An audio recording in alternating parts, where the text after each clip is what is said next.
How's it going, everyone? Welcome back to another video.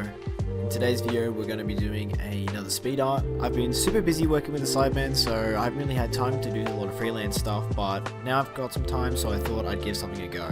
So I ended up doing a speed art of Lewis Hamilton joining Ferrari, so I thought we could do this in honor of this massive move. So I hope you guys do enjoy the video. If you do, make sure to leave a like. I'll be trying to put some more of these videos out as well since I've got some more free time, so please, if you do, drop a comment on what you want to see and drop some likes, and I will definitely get some new videos out. So thank you guys for watching, and I'll see you in the next one. Peace.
したいとで読み直しているで読み直しているだけがで読み直しているで読み直しているで読み直しているで読み直しているで読み直しているでキスしたいとで読み直しているで読み直しているだけがで読み直している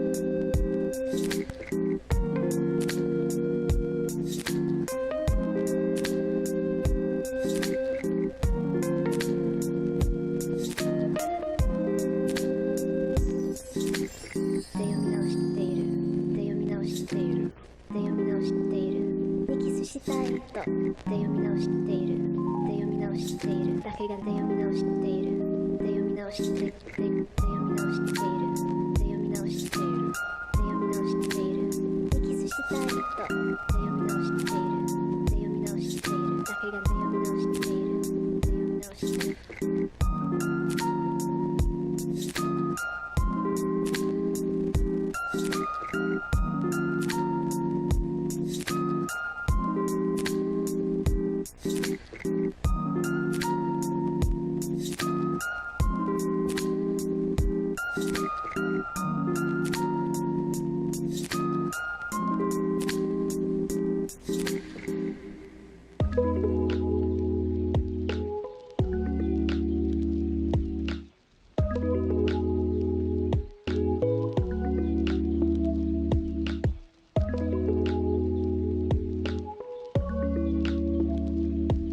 So that's the video, guys. I hope you did enjoy. I ended up having my recording cut a little bit short, and I added a few things in post-production a little bit later when I sort of changed my mind. I added a few small particles, a bit more smoke around the actual jacket just to make it look like it was more steaming, and just a little bit of extra color correction on Lewis's face. But that is the final product. I hope you guys did enjoy. If you did, make sure to leave a like and a comment, and I'll see you guys in the next one. Peace.